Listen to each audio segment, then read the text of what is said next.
வந்தே மாதரம் பாடலின் 150வது ஆண்டு விழா கொண்டாட்டம்.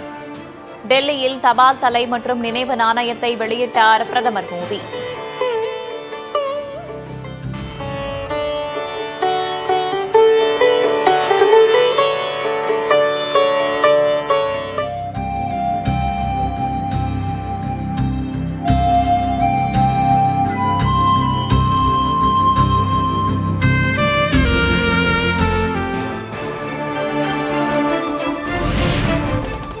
பொதுமக்களின் நிலங்களை பறித்து தொழிலதிபர்களிடம் கொடுக்கிறார் பிரதமர் மோடி. பீகார் தேர்தல் பரப்புரையில் மக்களவை எதிர்க்கட்சித் தலைவர் ராகுல் காந்தி விமர்சனம்.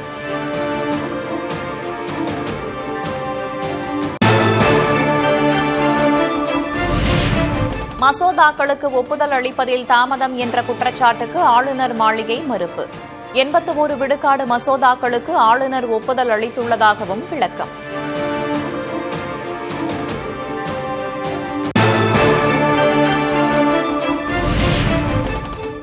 திமுகவை அழிக்க சிலர் கனவு காண்பதாக முதல்வர் மு க ஸ்டாலின் குற்றச்சாட்டு.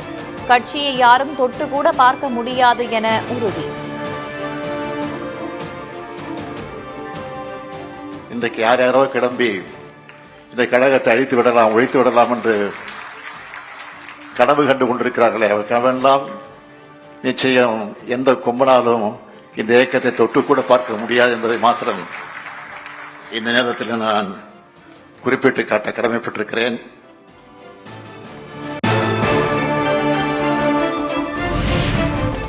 திமுகவை எந்த கொம்பனாலும் தொடக்கூட முடியாது என்று முதல்வர் வீரவசனம் பேசுவதால் யாருக்கும் பயனில்லை.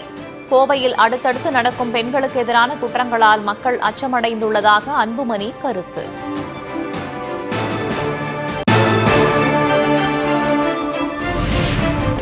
பெண்களுக்கு பாதுகாப்பானதா தமிழ்நாடு என அதிமுக பொதுச் செயலர் எடப்பாடி கே பழனிசாமி கேள்வி. திமுக ஆட்சியில் பெண்களின் பாதுகாப்பு சமரசம் செய்யப்பட்டிருப்பது கண்டிக்கத்தக்கது என எக்ஸ் தளத்தில் பதிவு.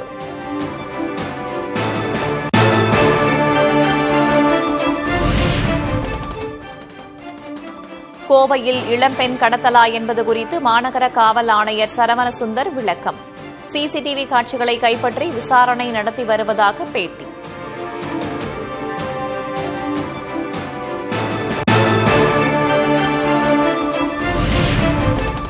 டிஜிபி நியமன விவகாரத்தில் தமிழக அரசுக்கு உச்சநீதிமன்றம் நோட்டீஸ். நீதிமன்ற அவமதிப்பு நடவடிக்கை கோரிய மனுவுக்கு 3 வாரங்களில் பதிலளிக்கவும் உத்தரவு.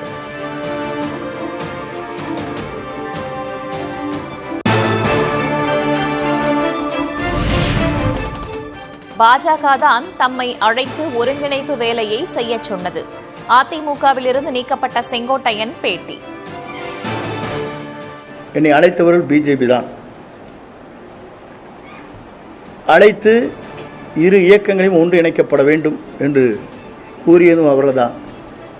நானும் அதையே தான் சொன்னேன்.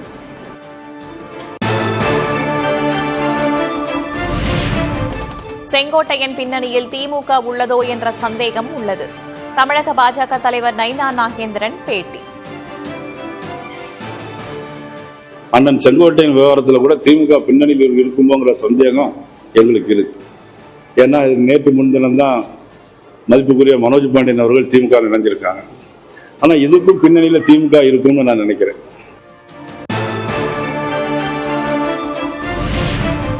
மக்களை சந்திக்காமல் திரைப்புகழை கொண்டு மாய பிம்பத்தை உருவாக்கி தேர்தலில் போட்டியிட உள்ளனர். தாவேக தலைவர் விஜயை மறைமுகமாக விமர்சித்த அதிமுக துணை பொதுச் செயலர் கே.பி. முனுசாமி.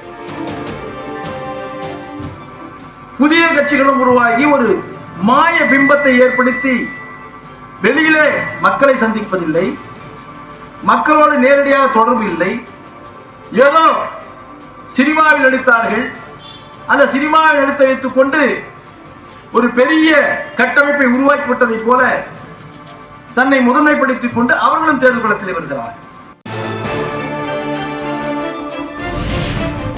சென்னை தண்டையார்பேட்டையில் இருசக்கர வாகனத்திலிருந்து தவறி விழுந்த 10 வயது சிறுமி.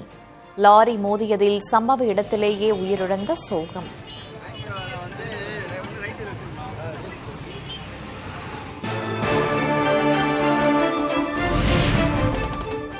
நடிகை கௌரி கிஷனிடம் தவறான கேள்வி எழுப்பப்பட்டதற்கு நடிகர் சங்கம் கண்டனம். பத்திரிகையாளர் என்ற போர்வையில் நடிகைகளிடம் ஏளனமாக கேள்வி கேட்பது கவலை தருவதாக நாசர் அறிக்கை.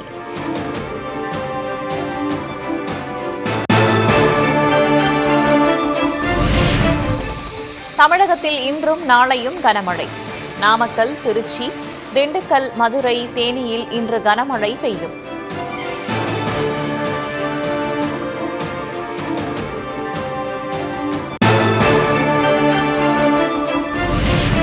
ஸ்ரீபெரும்புதூர் அருகே தரைப்பாலத்தை மூழ்கடித்தவாறு செல்லும் வெள்ளம். கிராம மக்கள் சுமார் 10 கிலோமீட்டர் தூரம் சுற்றிச் செல்ல வேண்டிய நிலை.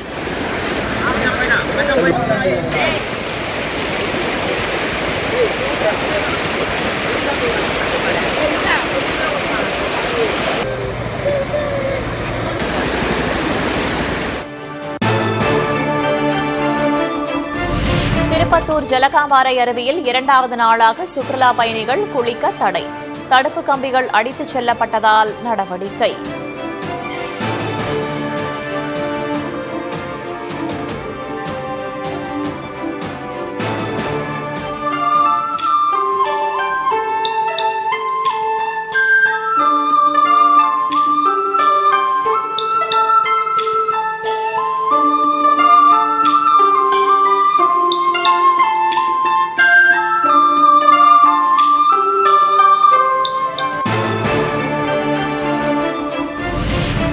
கர்நாடகாவில் கரும்புக்கான விலையை உயர்த்தி வழங்க வலியுறுத்தல். விவசாயிகளின் போராட்டத்தில் வன்முறை, வாகனங்கள் மீது கல்வீச்சு.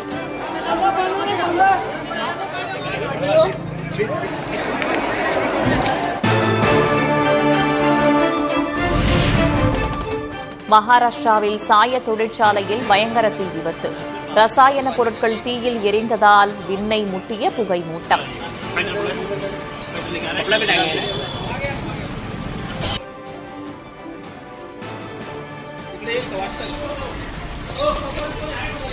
आतमध्ये कोण नाहीये.